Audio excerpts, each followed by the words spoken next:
Thank you, ladies and gentlemen.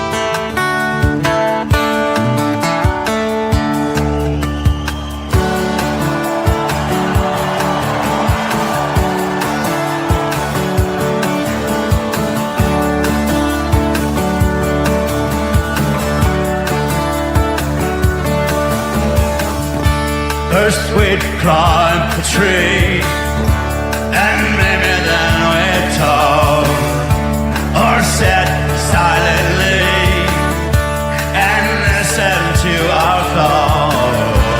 Illusions of someday, casting a golden light. No dress rehearsal, this is our life.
you. You're wonderful. Thank you for that.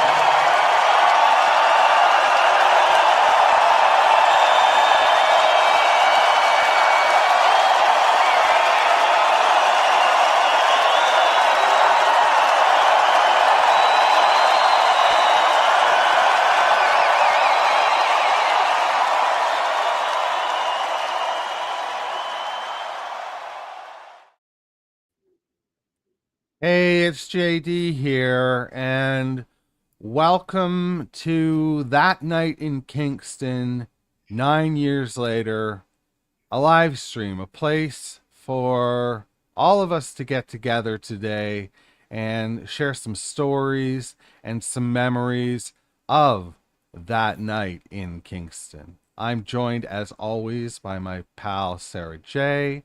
Sara J, how you doing? I was doing fantastic until we watched that amazing montage of awesomeness that you laid upon us. I went the whole day without crying. I did so good. Sorry. And then I was just like, all right, we're doing it. It's happening now. So Yeah. but this is going to be a lot of fun. We have a lot of friends already waiting in the wings here to hang out with us, and it's going to be an awesome night. I'm really excited. It's going to be And a lot if of you're fun. in the chat, tell us where you were that night in Kingston. So here we go. Let's introduce our friends. We've got Andrew from Orlando. Boom. Let's see who else we've got here. We've got Jeff from Vaughan. And we've got, you know what? I always call you Shireen, but I've never asked you. Is it with a Y sound or a hard I sound? No, we've got no audio. Oh, there you are. Can you hear me now? Here she is. It's Shireen. You say it perfectly. Thank you. Oh, good. Oh, good.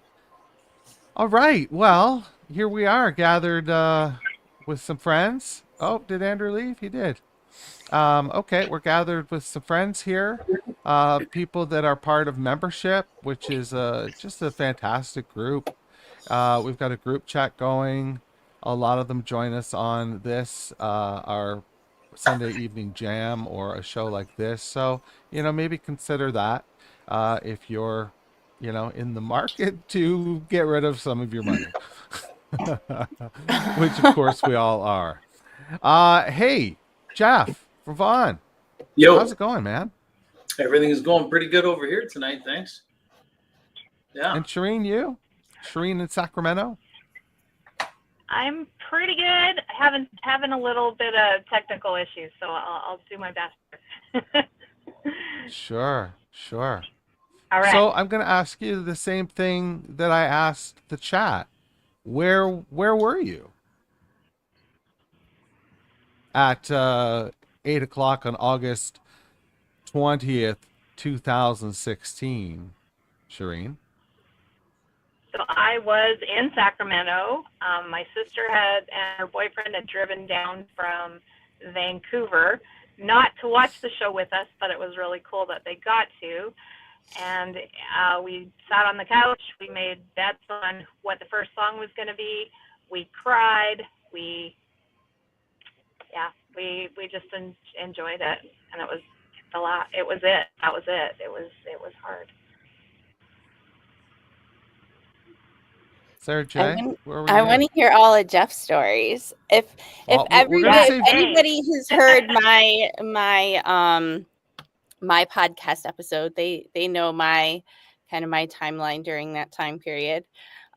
So I was kind of absent from everything at that time and didn't really digest any of it until later on. So I just completely dismissed it at the time because it was too much for everything that I was experiencing from all my stuff with my dad and everything. So if you listen to my episode with Darren at the tail end of part 2, I really dig into all that. So you'll find my answer in there. So sending us on a hunt, eh? Well, we're going to get to both Jeff and Andrew in a moment. They were stage right and stage left, so they're going to have a lot of different perspectives. Anyway, what we're going to do first, though, is I'm going to share something I've never shared before. And it is shitty. And I really thought about it a lot today because I sort of felt shitty today because of everything. You know, it was a pretty heavy day. I had therapy today. And then, you know, this was coming out, assembling the gig of the this day in history. There was just a lot on my mind. And I'm sure it was that way for everybody. But when I think back to 2016, I think of the first half of that year, or the second third of that year, spending 12 weeks in a psychiatric hospital. And I got out of my second stint just in time for the show in Toronto that I saw. And I can tell you that although I have experiential memories of that night, I have no recollection. And it's the same with the last show, and I haven't watched it again. So for me, this is a really heavy day, and I can't wait to watch the show. And I invite everybody. I've got an apparatus that allows people to watch it in synchronicity and chat. It's called SciTube. I can send the link out to anybody who wants to do that, because that's something that I intend on doing tomorrow. So I just had to get that off my chest, and like I said, it wasn't something I've ever shared before, but it really dawned on me today. So let's let Sara J and I stop killing the buzz here, and let's get to Heckle and Jekyll over here, who were fucking Thank you for sharing that, absolutely. though. We love you. Thank you. That was so brave of you. I just wanted to not gloss over that moment. I just want to send you so much love, and that was so brave of you to share. So that's good to let that out. Take a deep breath and let Andrew and I talk about the show, and you can just soak it in. Totally. Yeah, that's what I want to do. Totally. So let's hear it, fellas. Yeah, what are the chances you got two guys that were hanging onto the rail in the front row at the last show? I love it's absolutely it's got to be one in a zillion, you know? What were we, like 20 seats apart? Like I was right in front of Bobby, right in front of Rob. So, and that the camera was there quite a bit in front of me. That's why I never ended up in the actual concert footage, because I was so close to one of the cameras. Like it was always shooting over my head or it would have just been a full screen of your head, eh? Yeah. You can see the back of my head so many times. Oh yeah? Yeah, that's about it. Yeah, you were more center than me, but it was quite an experience. That's for sure.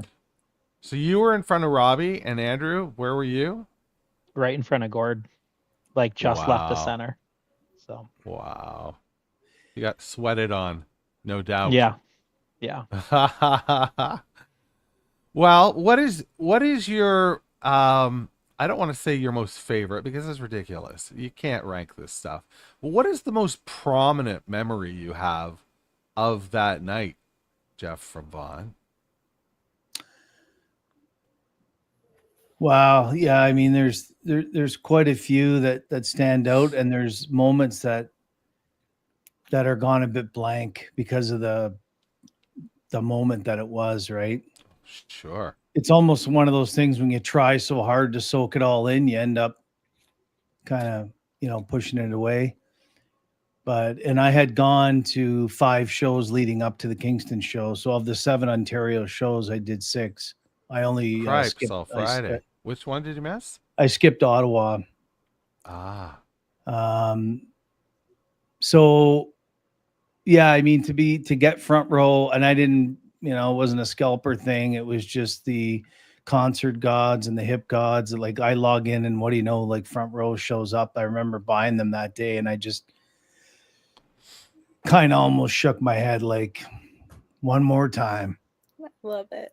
because I can't tell you how many out of my 90 some shows I was on the rail or like in the front row. Like a lot of them, I'd say close to 50%. So You were supposed my to be most there. memorable moment I shared in the membership chat earlier on, it really was the first song.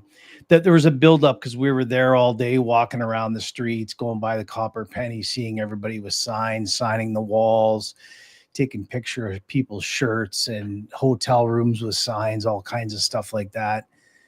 And so, yeah, by the time you get in there, and I filmed myself walking up to the front, my buddies were in the fourth row, and I knew other guys over close to Andrew. And I remember the killer whale, the blow up killer whale was kind of floating around. I think there was an impromptu, Oh Canada. Yeah, they had that huge flag they did around. Yeah, there was a big flag being passed around, and of course, Oh Canada kicked in, and it just, you could feel the electricity rising, and then they walked out and waved and nodded and all that, and I don't remember the exact details. All I know is they kicked into 50 Mission Cap, which was I was a little surprised that they opened up with it, but I didn't last 5 seconds, and I was bawling. I broke down.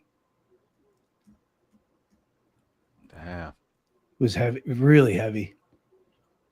Not bad. Yeah. More so than when Gord passed. For me, that show, after going to so many, you're kind of there, and this is it.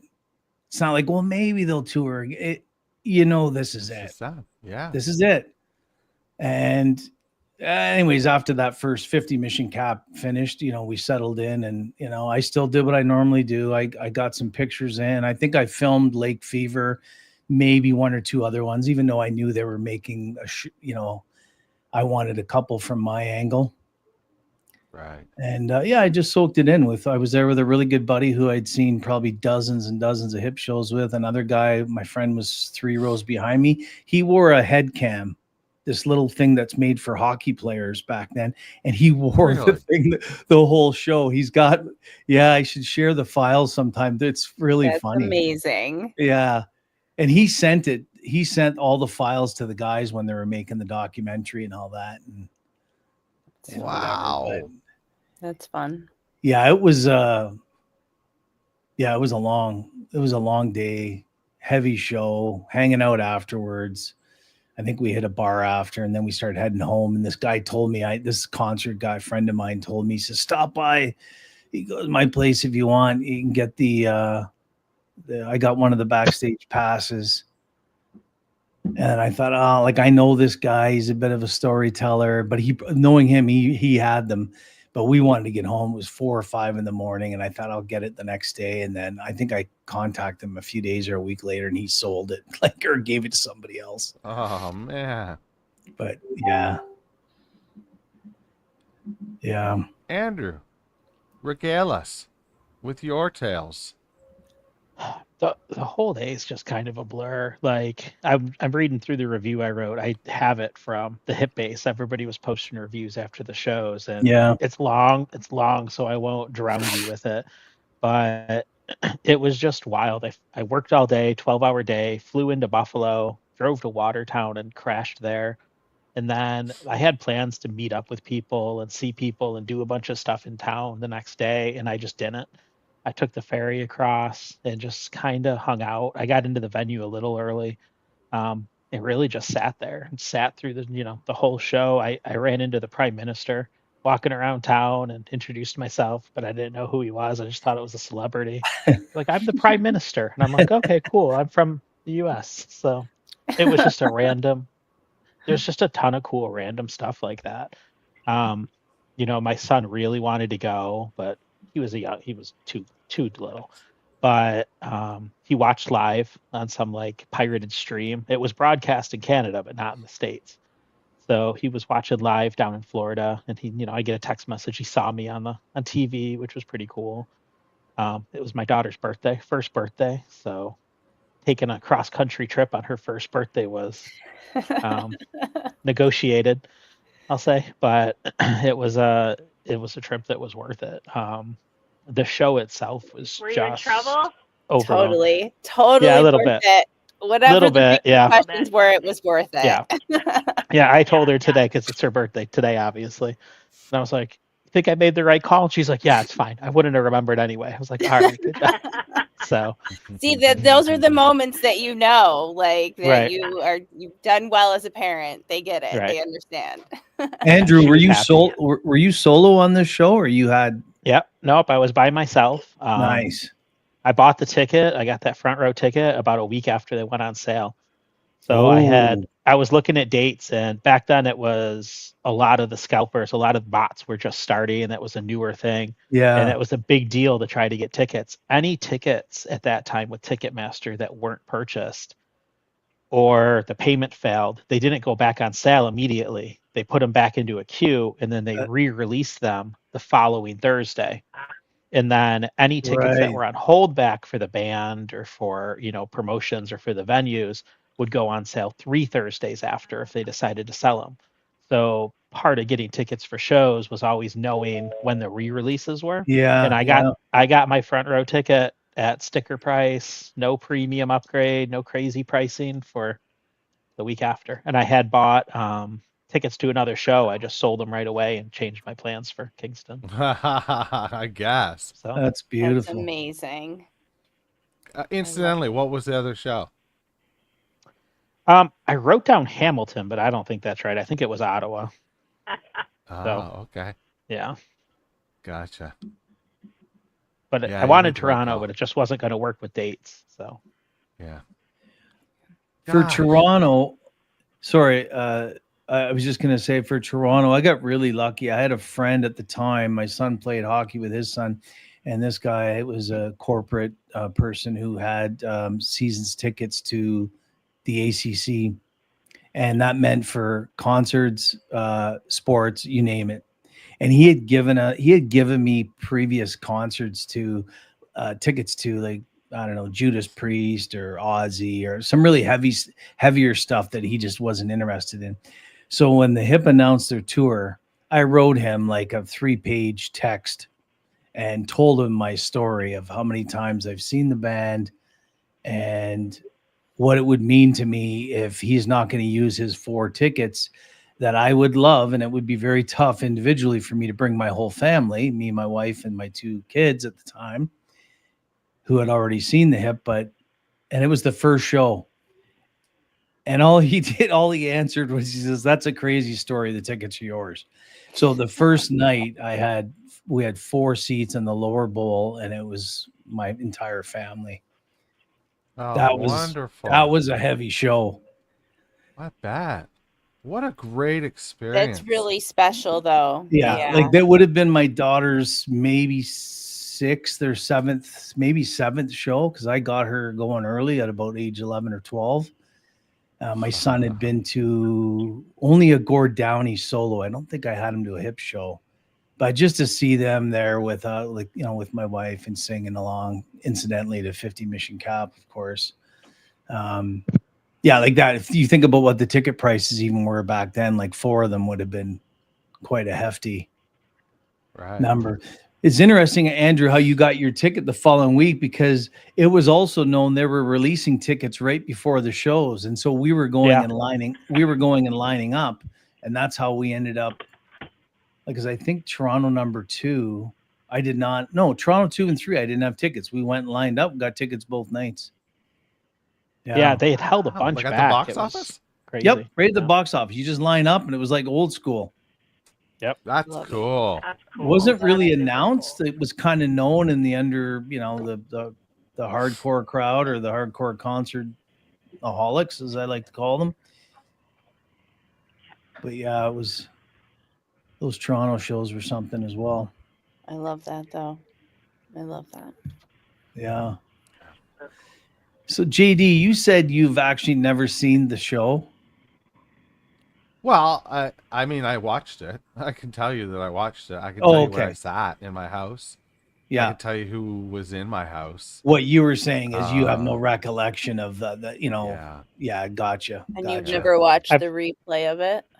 No, because it's I haven't. frustrating, guys. It's really frustrating. Yeah, It's yeah, I just bet. so frustrating to see things and then not remember them. Now, the show that I went to, Toronto number 2, Yep. I went with my cousin, who is just a dear friend of mine, and Okay. I'm so grateful that we did get to go.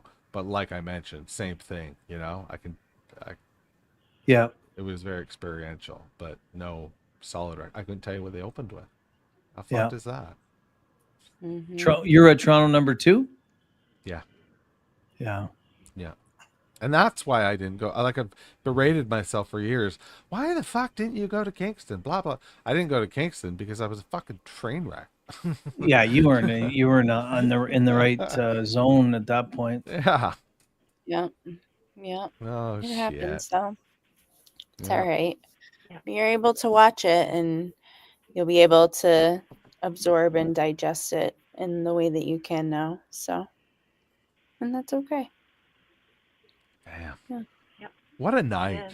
What a night though. The fact that 11 million Canadians, like, I can't even think of what the equivalent would be down south. Well, I guess it would be 10 times that. So it would be 111 million people watching something, which I guess the Super Bowl does close to that.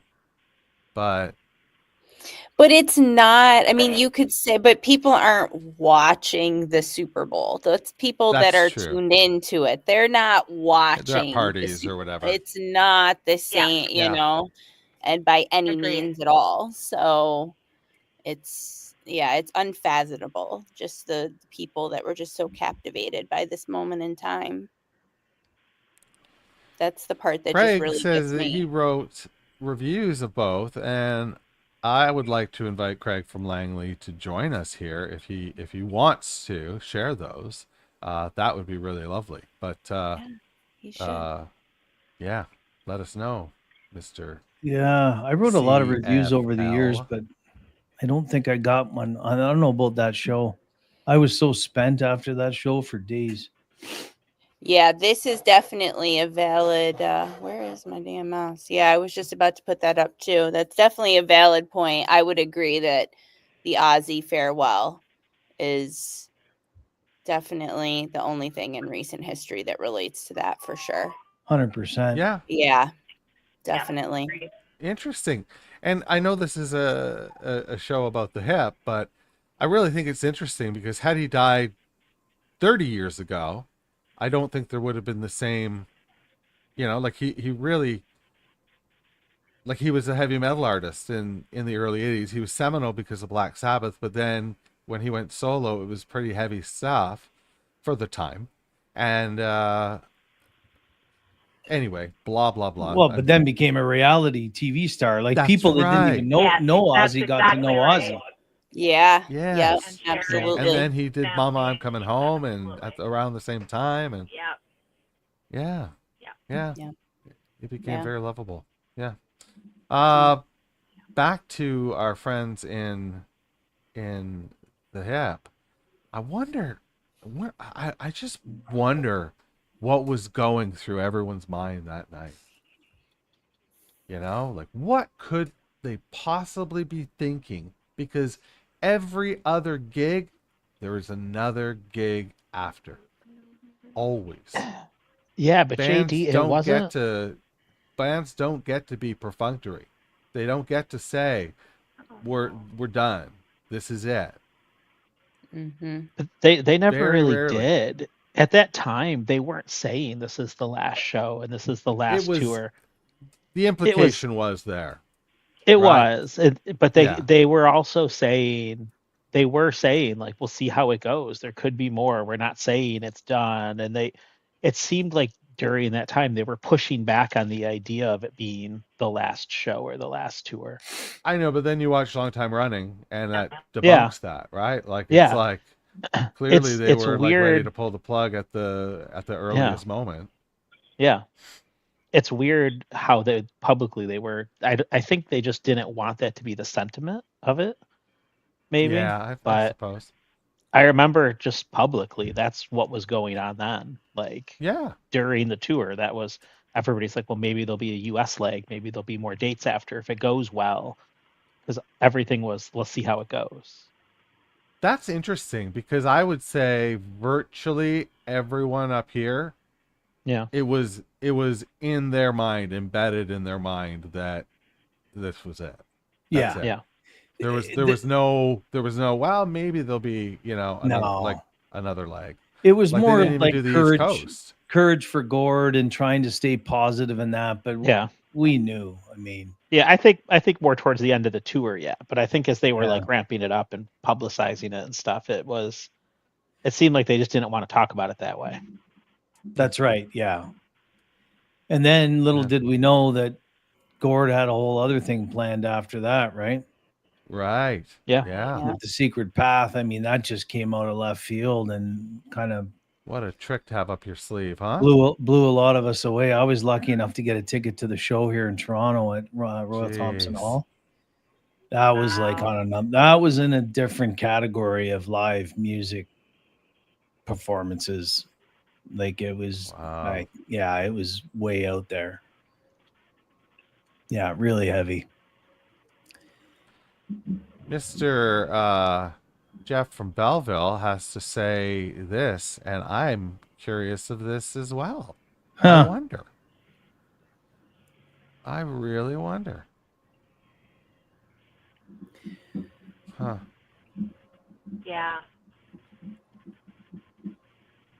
Yeah. My They- bet would I be mean- no on that. They had a I guess going back to my initial sentiment, which was that for them there was always one more gig. They definitely knew.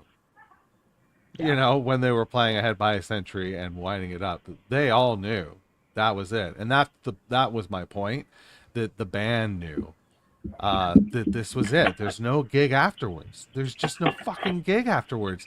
And if you've been doing this for 32 years or 33 years, what the hell? Like, what the hell? What's next?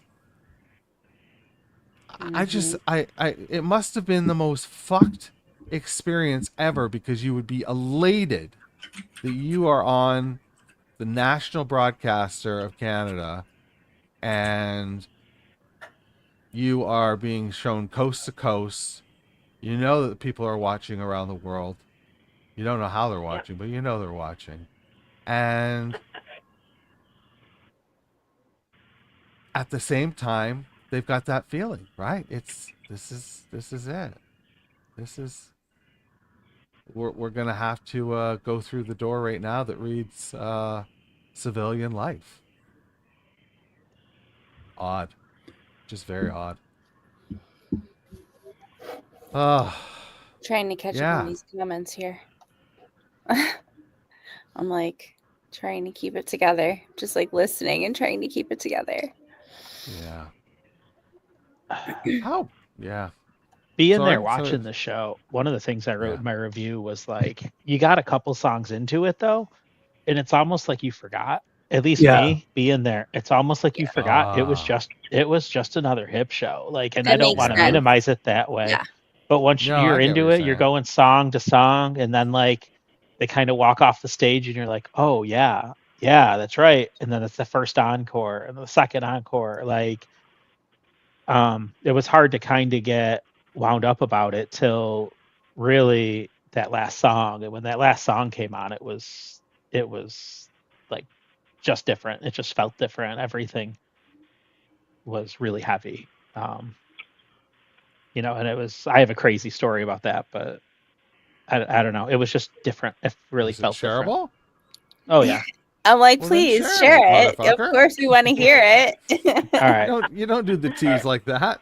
No, I know, but I don't want to overtake, but I'll pull it up. It's home? Is it a tome that you're going to read No, I us, got or it. is I it- have my review. Okay. This is the review I wrote, and I wrote it the next day. So this is just my thoughts from that day, and like there's things I forgot about when I read back through it. I was like, oh yeah, I forgot about all Sure. this. Those are the best. But Totally. that section, so I rose just from the middle of the reviews, the third encore. I started to feel the same dread I felt before. Ahead by a century. Nobody really guessed that as a closer. Gord hit us with the delivery of a few lines, and I started to be a mess. I'm not a crier or super emotional, but I looked miserable. I felt miserable. And then it kind of happened. So I've been to a lot of shows. I've met the guys a lot of times. I've had personal interactions or eye contact, gotten picks and set lists, and had personal moments with them. Not know them in any way, but just familiar. But Gore delivers that line, and the disappointing news getting me down. He puts the mic in the stand, turns it around to the crowd, and just starts to dance a little bit. And I was lost. Like a big dork, I put my hand on my heart and I was like super sad. And I didn't try to hide it. And Gord looked at me, looks right at me, and stops dancing and kind of does a little no head shake. And he smiles and start posing. He's doing like surprised looks, and he'd turn around and jump back with a different pose. And smiles. After two or three, I was laughing, and I was just kind of hit with like he's just performing. He's performing for different people in the crowd. He's doing what he normally does and interacting with people. Reading it back, I really thought I was crazy because I haven't gone back and watched the show until before my podcast episode, actually, because I was planning on telling that story during my episode. I just never really got to it. But he was just doing what he always did, which was putting on a big show. When I went back and watched it, I watched it happen. So I know I wasn't crazy. Like I know it wasn't in my head. And maybe I imagined it was me and maybe it was somebody else. I don't know, but that's the way I took it. I was standing, 7 feet from the guy, and he just looked at me with my hand there, looking all sad and teary eyed like an idiot, a grown man, and said, no, like this is a show. We're having fun. And he was made faces and acted goofy and did what he always does. But I was the least important person there. Like thousands of people there, the prime minister's there. I'm sure record people are there, all sorts of celebrities. And it took that 1 second of eye contact that's what he did. But that's what he did every show I've ever seen him at. Whether it was me or someone else, he just put on a show. And so it was kind of moving for me. Going back and watching it, I went back and watched it today in anticipation of tonight, and like, it's there. So I don't know. It was emotional, and I still haven't gone back and watched the whole show. I haven't seen it since I left. So I've just watched that last song, that 2-3 times to confirm the thing I had in my head. Cause I'm thinking about it. I'm like, no, you're crazy. This is insane. There's no way this is a true story, but it happened. It's there. It's there. You can see Gord, it if you watch. If you watch. Gord always made really good eye contact at all of his shows, but obviously during that tour, if you watch any of the videos, he was doing an exaggerated version of how many people could I look in the eye during this show. Like genuinely he was doing it, but he got right into it. I mean, obviously at the end when he was saying goodbye and that, but during the show, like what he did with you, he wanted to connect. He knew it was his last connection, so he wanted to connect in every city, right? That's what I saw.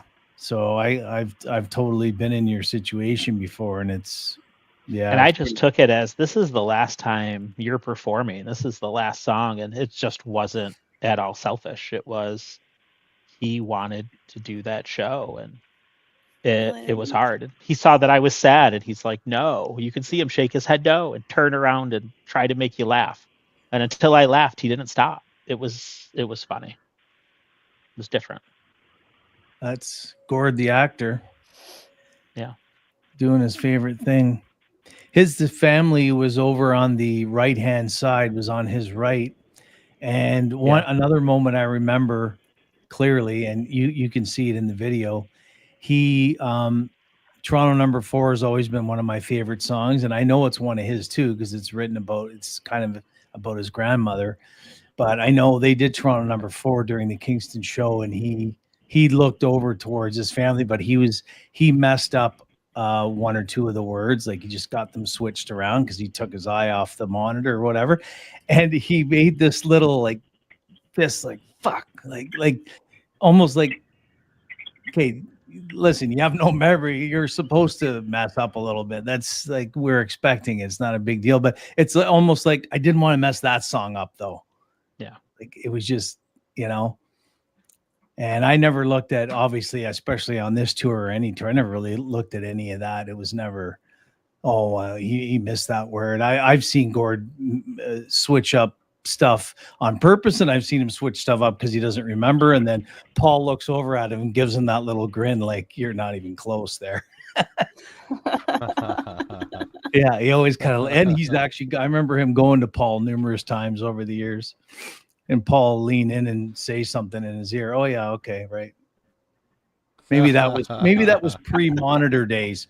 People don't realize how long those lyric monitors have been around for. Like it's not just right the last 7-8 years. They've been around a long time. And I mean, REM was using them, as far as I know, years ago. I remember seeing a show where, I mean, all the groups use them now. I mean, it's pretty commonplace. Especially if you're expected to sing your hit from 42 years ago, right? For sure.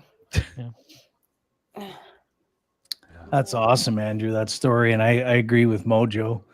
You do a solo trip from where you came from to get to the front row. Like, geez. Literally, I was already crying. And then he had that comment. And I'm like, okay, sorry. thanks. Like, Yeah.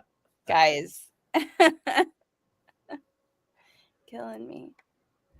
And you're always better off, hey, Andrew, when you go for those single tickets, they always pop up a little bit easier. Yeah, they do. Oh, single tickets, you're always clutch with that. Everybody always wants a pair, so only needing one definitely served in your favor, for sure. I remember my concert mentor years ago telling me that. He goes, you want to go to the show? He goes, yeah, let's pick up a couple singles. And I go, what are you talking about? He goes, watch what kind of tickets we can get, right? And then I know what happened for one show.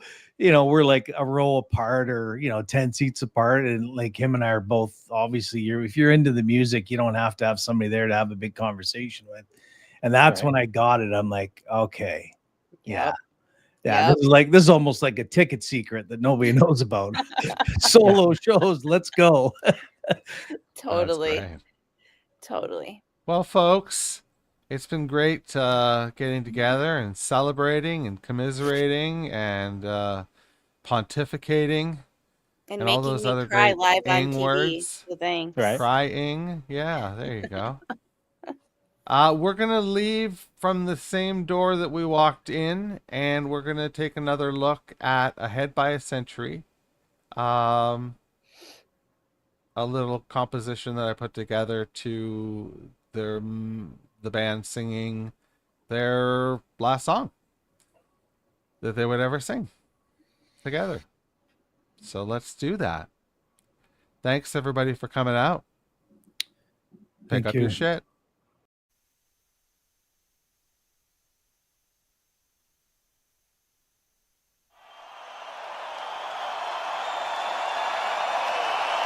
Thank you, ladies and gentlemen.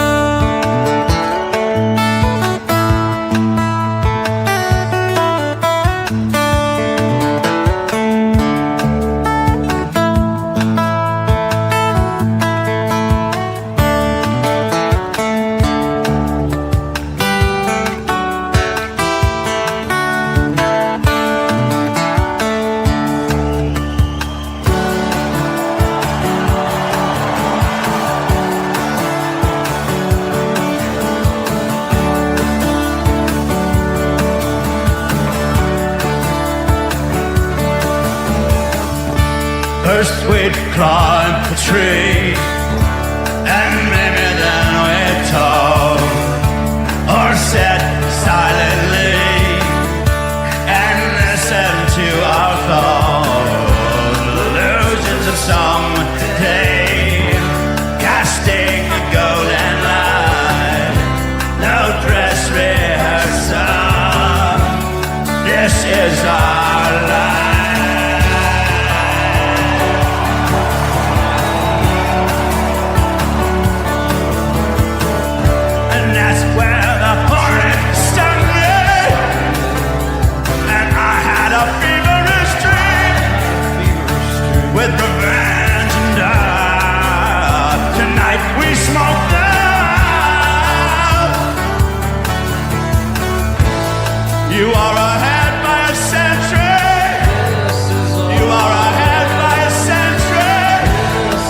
you are ahead by a century.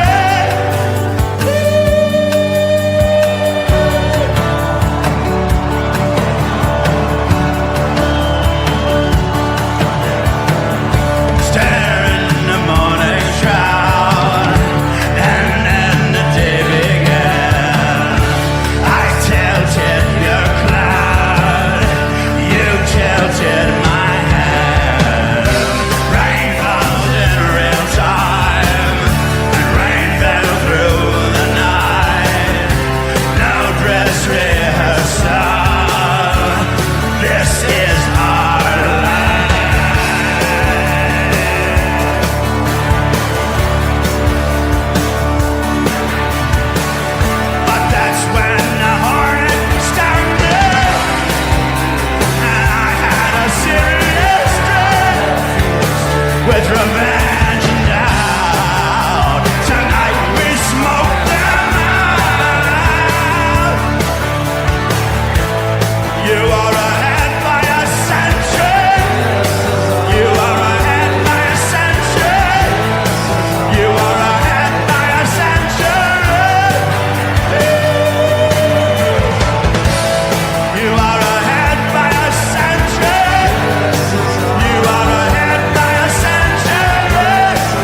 wonderful.